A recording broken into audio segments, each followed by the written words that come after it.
Hey, my friends, we will be right back to the show. But I have a question for you. Are you struggling with the impact of childhood trauma? Well, know that you're not alone. I'm here to let you know that I'm starting a brand new weekly coaching group that includes a year of life coaching, accountability, support, habit and goal setting, and more. I'm starting a waitlist for the group right now, and I'm only taking a handful of people. And I'll let you know that through this personalized coaching, we'll work together to help you understand how your childhood trauma has shaped your beliefs, behaviors, emotions, and will help you create a roadmap for healing and growth. Right now, you can schedule an absolutely free coaching session with me and get put on the wait list if you go to thinkunbroken.com. My friends, it's your time to turn your trauma into triumph, breakdowns into breakthroughs, and become the hero of your own story.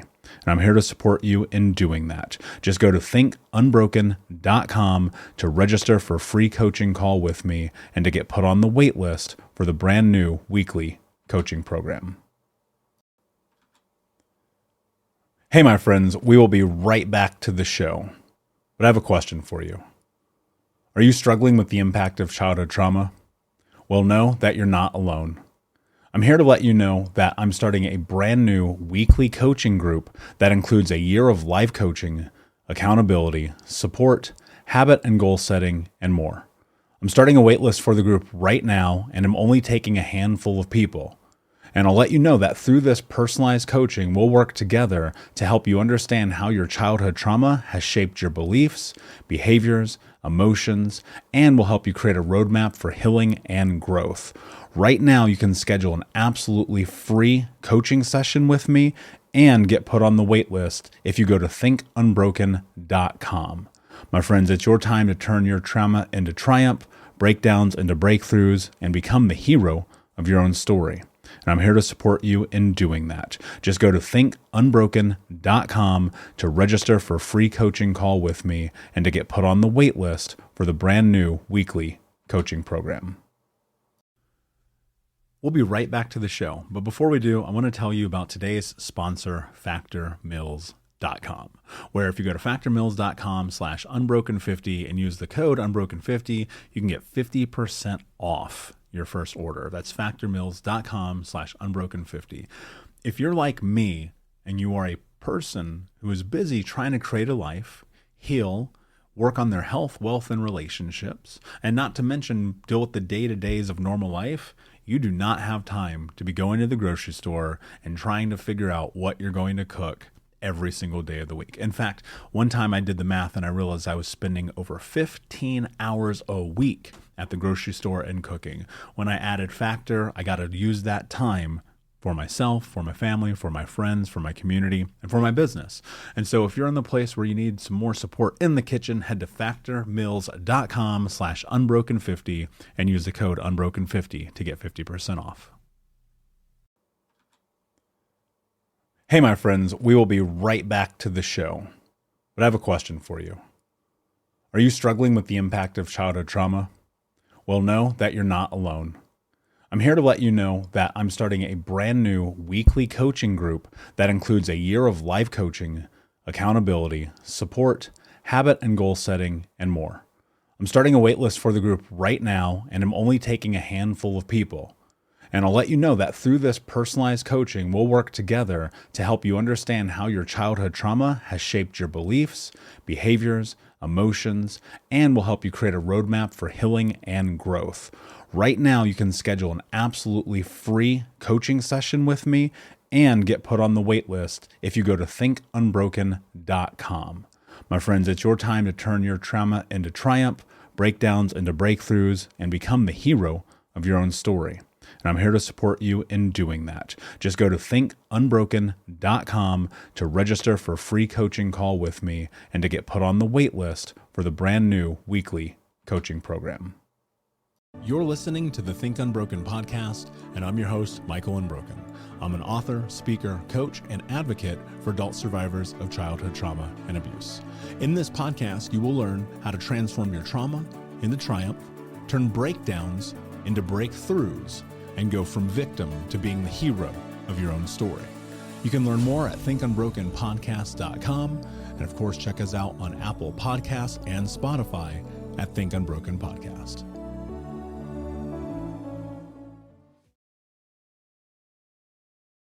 When you're in this window, and I know more in depth of your story from reading your book, of just those massive struggles, fucking working at Olive Garden, knocking doors, doing that lifestyle. Like, what were you learning? If you like rewind and put your brain into like a decade ago, 5 years ago, 7 years ago, like what were you learning about yourself in those moments of struggle? Yeah, I mean, I think I just learned that I honestly felt like I just have more mental fortitude than most people. I think what I went through, like getting to that kind of financial success, is that most people are not willing, I think, to go through that. I learned a lot about myself but I think also it's because I'm insecure.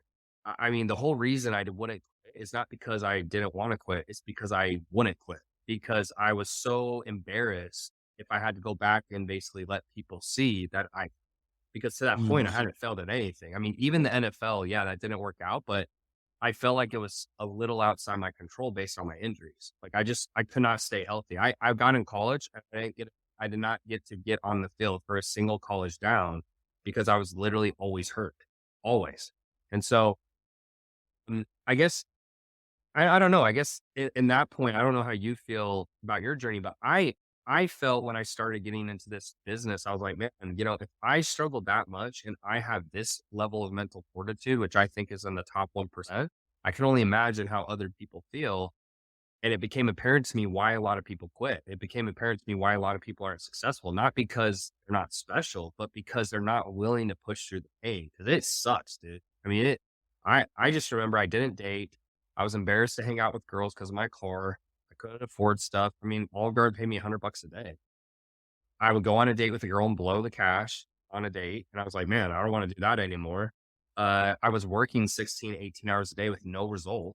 I mean, I would work half a day and then come home and work dead tired and it wouldn't work. And so when 2 years doesn't sound long, but when you're working every day of the week, 18 hours a day, and you rarely take breaks, it just feels like the end of the world. And it doesn't feel good. And your self esteem's low. People ask you what you're doing.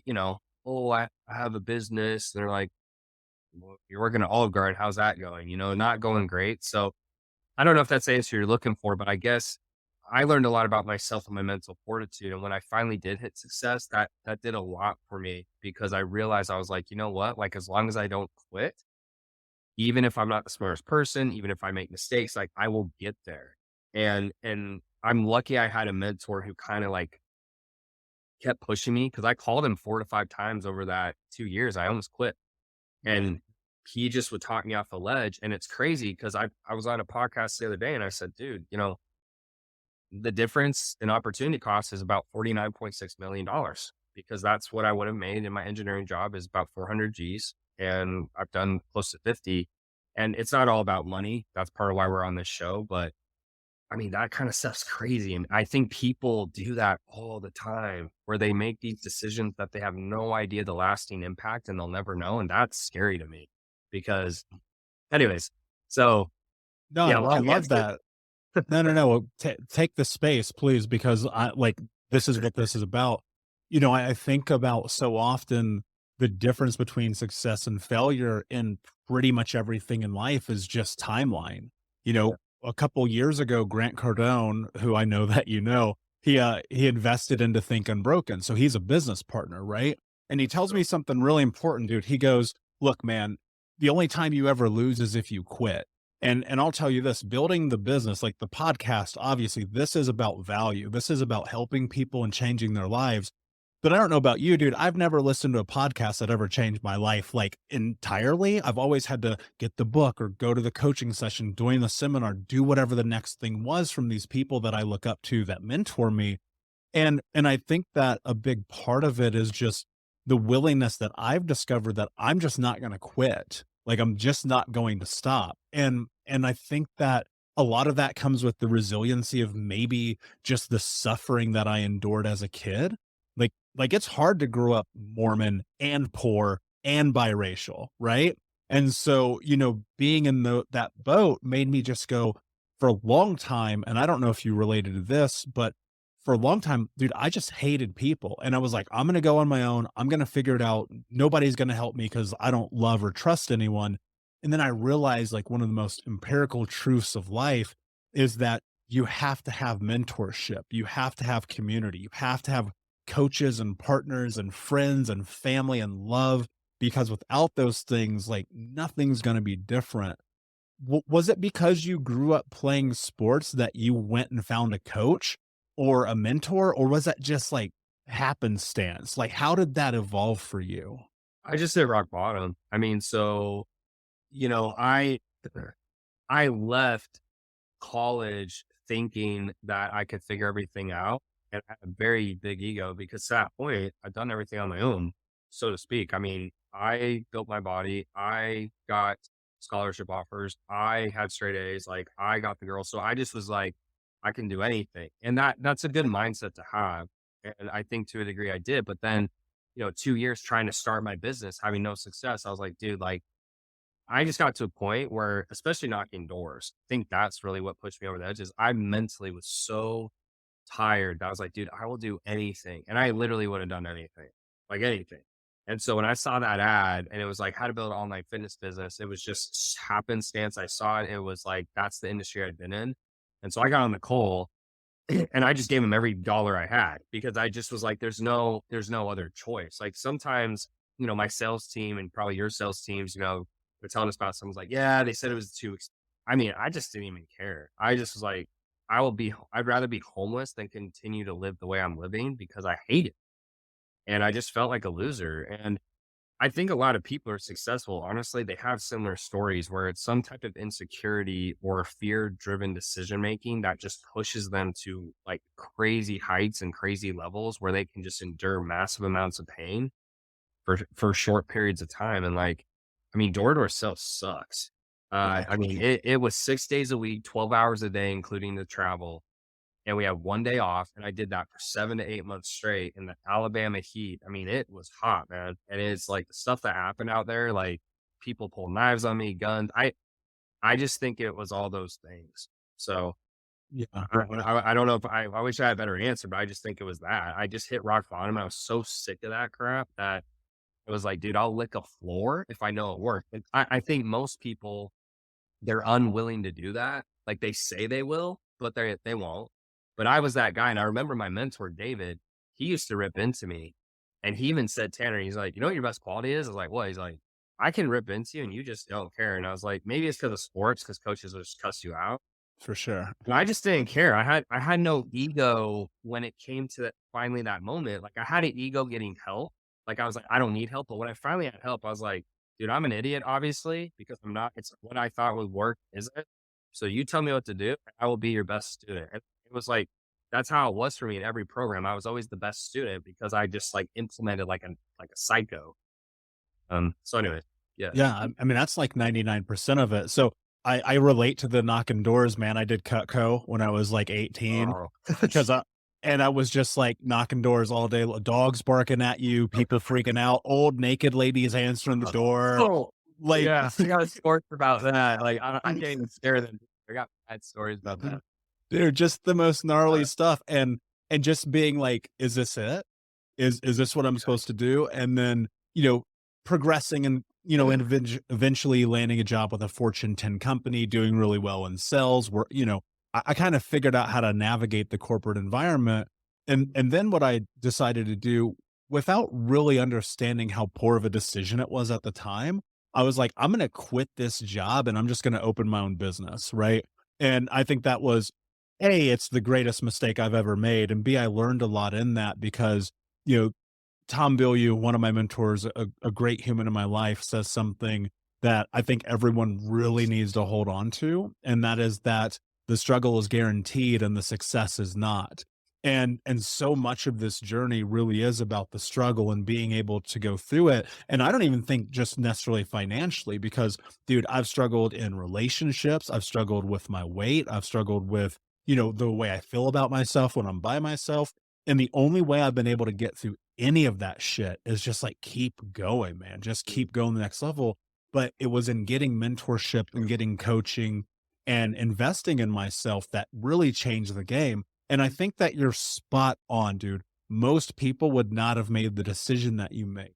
But like, I've always thought about it like this. I'm like, I'm already at rock bottom. What's another 2 grand? Right? That's What's another 5 grand? it's not going to get any worse. And it drives me up a wall because I just wish there's something you could say sometimes where it's like, dude, you have nothing to lose and everything to gain, right? Yeah. Like you have nothing to lose. Like you can go back to your bad job that you're on the phone call that you hate. Like it just drives me nuts. But that's also just like, it pushes me to be better. Cause I'm like, you know what? I need to get better at sales. I need to get better at marketing. Cause like, if they are saying that, I still can't convince them it's not good enough, but I agree. And it sucks because like, they don't know, but we're on the other side. So we're like, dude, like I was there and you just like, you don't know, but like if you go, like you'll get there and then you'll see how smart of a decision it was. But The reality is there always are going to be people who tell you, do not follow your dream. Don't do that thing. How do you do it anyway, John? Because there are people right now and they're like, man, I got this dream, not even about entrepreneurship or money, but I want to go do a dance class, or I want to go do jujitsu or Muay Thai. And they're just like terrified to just follow the thing that is going to bring them joy. Like, how do you do it anyway, John? Yeah. Well, for me, from a business standpoint, it was a calculated risk because I was really able to learn the industry and look through everything inside and out. And, even though people were telling me I'm crazy, I was able to do freaking math. Hey, guess what? I didn't need every single client. I didn't need every client to say yes. I needed about a third of them to say yes. I don't need to sell as much as I did over there to make this thing work. And that it did. But really what I discovered, Michael, I think is where your question's going.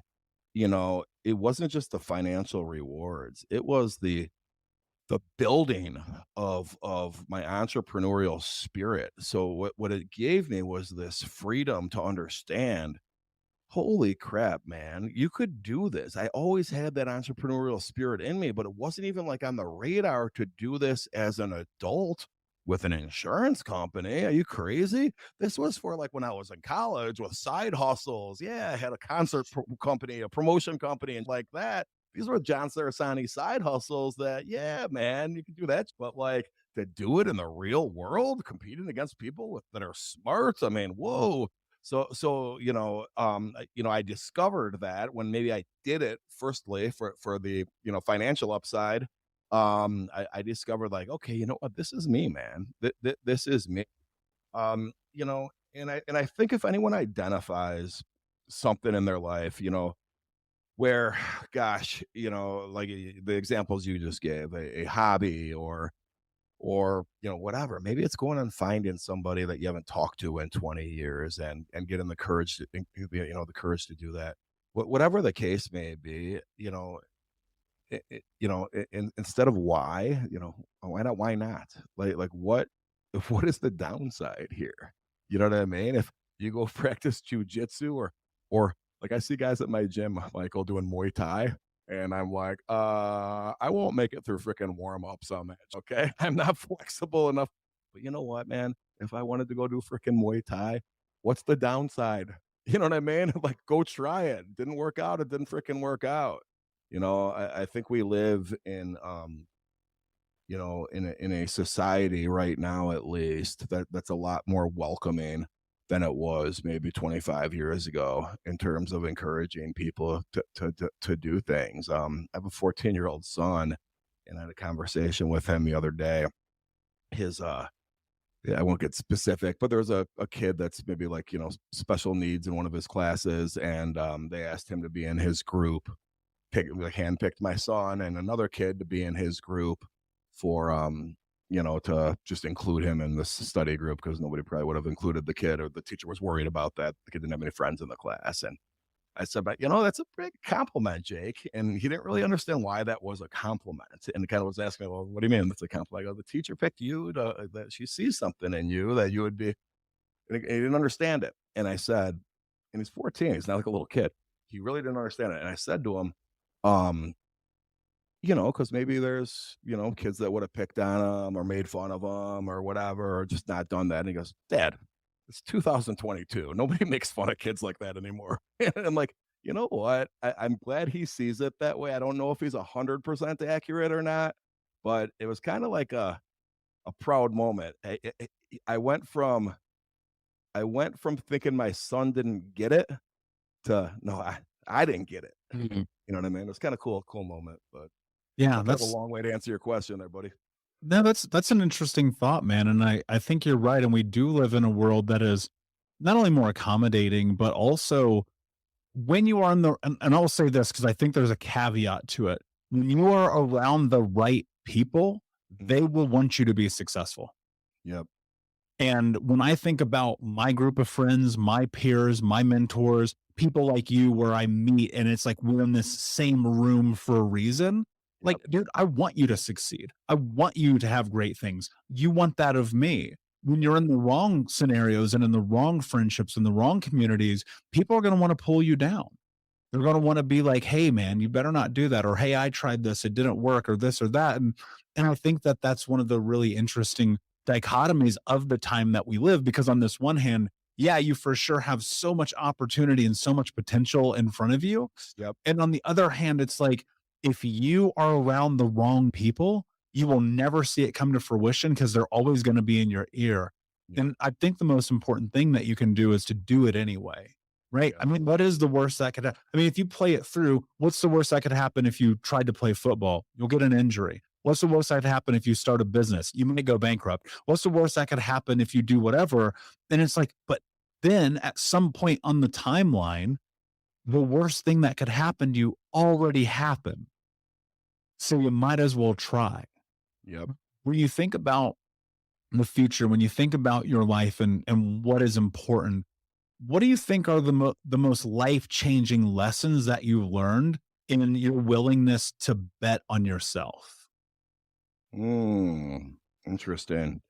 Um, there's a couple things that come to mind, really. I had a coach in college that ingrained, and it's a little bit cliche, but it resonated with me, and I reflect on it from time to time. Said, "Don't point the finger, point the thumb." And his point with that, he was talking specifically to me too. We had a couple let's say episodes of adversity in college, and that's a nice way to put it. And he said, "No, John, it's not like you keep defending yourself. Well, this keeps coming up. At some point, you got to look in the mirror, start pointing the thumb instead of the point of the finger. You hear this once, you hear it twice. Guess what? You got to start looking in the mirror at yourself." So I think that was kind of a moment in my life where I looked at, hey, just got to take the bull by the horns here, man. It's so easy for all of us, right? It's so easy for all of us to blame our circumstances on other people. It's so easy to be pissed at the world, and even on a micro level, like, you hear stories like yours, Michael, or you hear stories not even nearly as great as yours, but like a story like mine where I'm overcoming, okay, I thought I was going to play in the NFL. Now I don't. Oh, I got to get a job. Okay. That's like a challenging time in your life. But like to do something positive and not blame anyone, like in the smaller facets, the big ones like that. Okay. Let's draw attention to that. But like, I don't know, man. I don't like being around people that are constantly just like blaming everyone for their freaking situation. You know what I mean? Like, I don't freaking like, oh, I was at this party and I freaking spilled wine all over this white couch. Well, they shouldn't have been serving red wine at their party with a white couch. That many people. You know what I mean? Like, that's real though. People like rethink. Totally. You know what I mean? I'm at a freaking party the other freaking day. It was my friends. I'm not going to be specific, but it was a surprise party, and someone that it was in their clubhouse instead of at like a bar. And why would they do it here? This, I don't know anybody. And like, shut up, God, shut up. You know what I mean? It's just like, I try my best to avoid stuff like that. Sometimes I'll find myself being in the middle of that too, and I'll try to have that self-awareness. Wait a minute, I'm participating in this. Pull yourself out.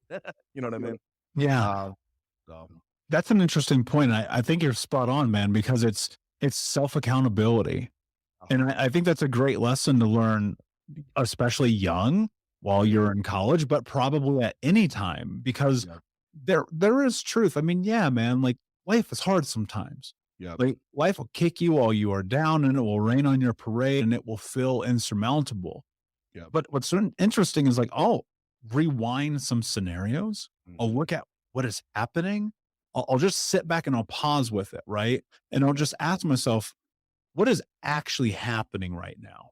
Right. Is this as bad as I'm portraying it to be? Did I play a role in this? John, 99% of the time I did. And Right. then what can I do about it? Yep. What can I do about it? And I think accountability is such an important lesson in life because it pointing the finger is so simple. Right. You lose accountability. Oh, it's your fault that my life is terrible. It's their fault that nothing is working for me. It's everyone else but me. Yeah. But I think when you get to that place of, wait a second, I play a role in this too. Mm. It's kind of like a baseball bat to the face. Right. Because if you're anything like how I was when I recognized this at 26 years old, I was like, oh, I play a role in my life as well. Yep. Yep.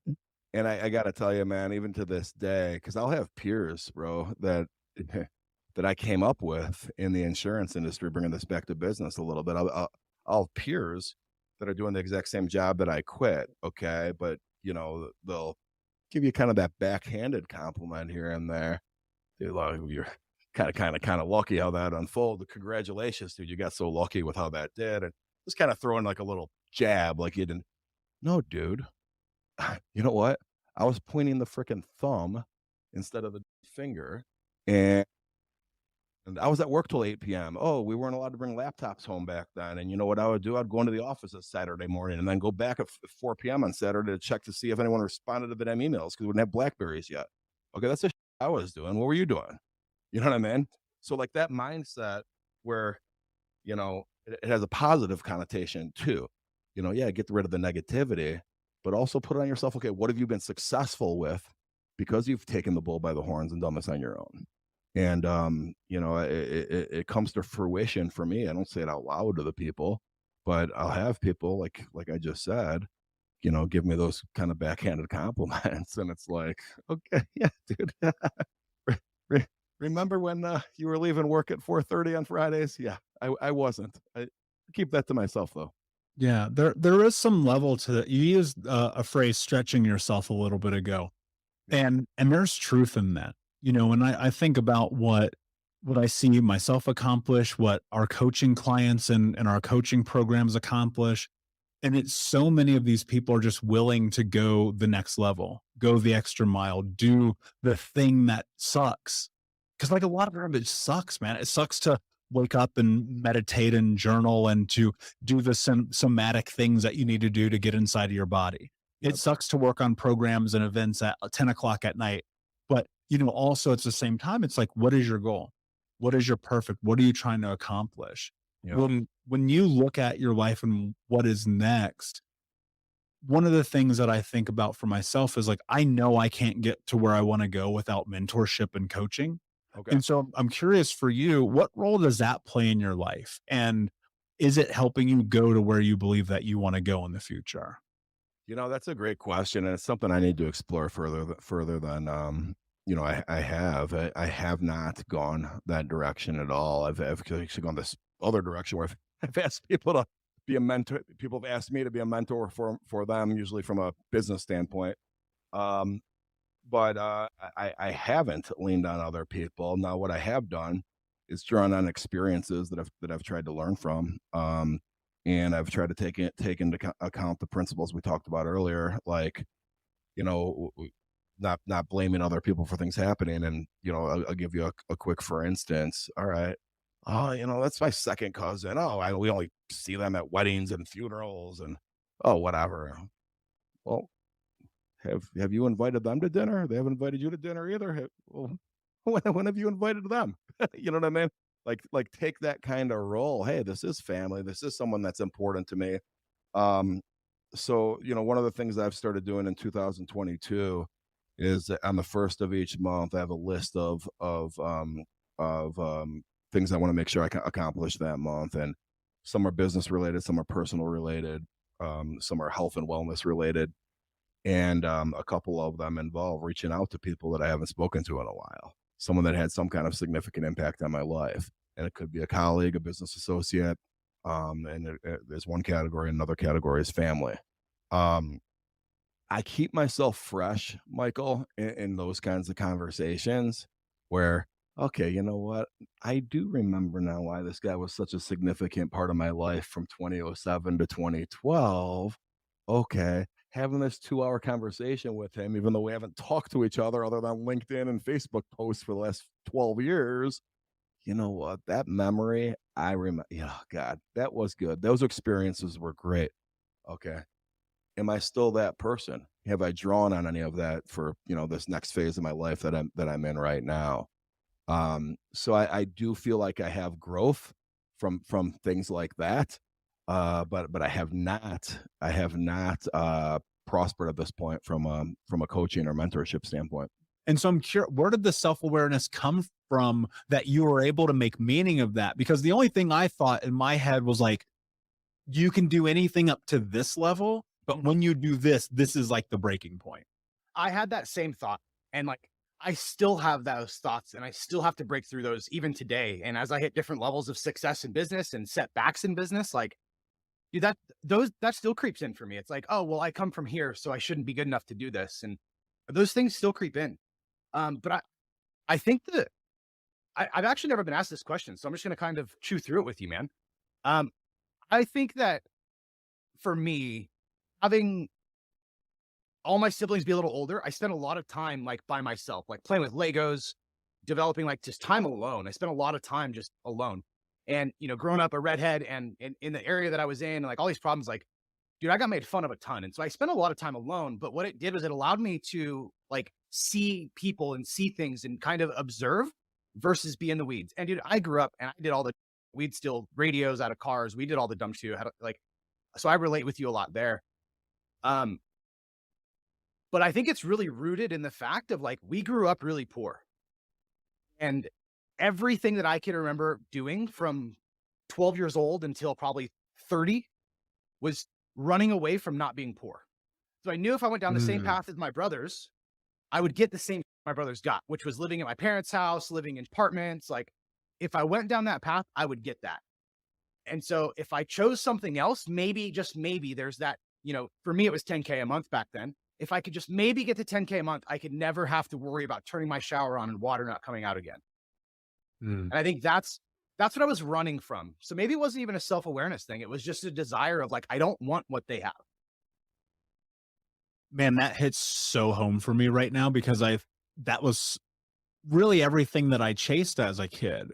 Because it dawned on me one day, I was like, oh, the reason my life sucks, and obviously this isn't true, to capacity it is. Sure. The reason that my life sucks is because we're poor, because we have to take hot water baths from the sink that we borrowed water from neighbor's house, because we have government food, because I'm on food stamps, because every single time I'm in school, they got to punch the little blue card so everybody knows I can't afford to pay for my. And I remember being like, this at 19 years old, I'm going to go at 18 years old, I'm going to go chase money.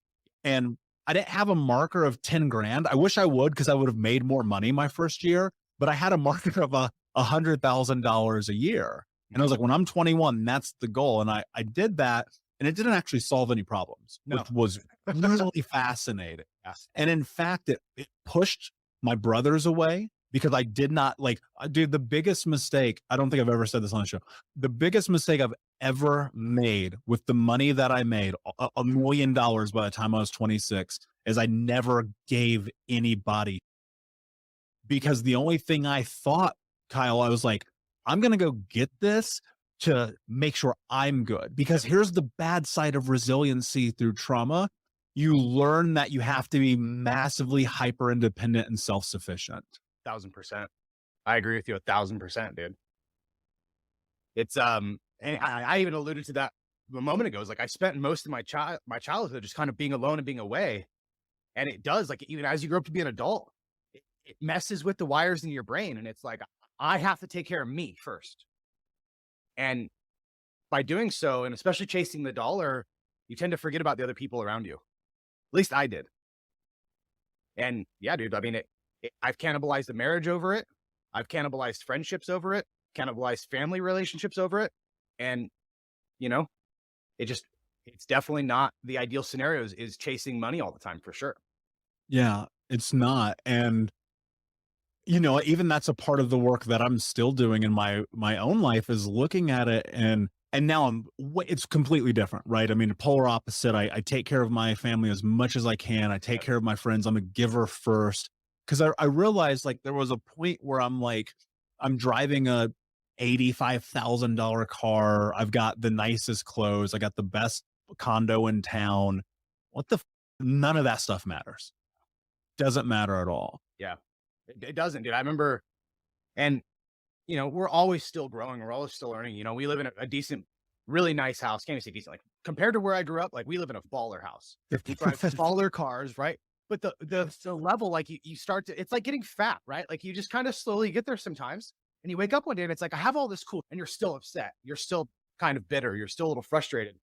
And like, dude, I can go out and get my Audi right now and go zip around. Like, 17-year-old version of me would not believe the life I live today. Mm. And it's like, it's just that dynamic, but we also kind of take it for granted. 33-year-old me is pissed that I'm not living a different life. And it's like, I have to find that balance even today of like, dude, I have it really well for where especially for where I've come from, but I have it really well overall. What would you reinforce into 17-year-old you? I'm not asking the question, what would you tell yourself? Because I think those questions are pointless. I'm asking, what would you reinforce that you were doing at 17 years old that has led you down the path? Like, what were the positive aspects of the shifts in your life moving out of that circumstance and that environment that you believe were cornerstones in creating who you are today? I would say the biggest thing for me was to never let off the gas of self-development. I got dropped into the world of self-development at 17 years old, actually, just trying to figure this whole world out. And there was a season in my life where the work on myself, I just stopped doing for like 5 years, and significantly slowed down any momentum that I had in my life at that time.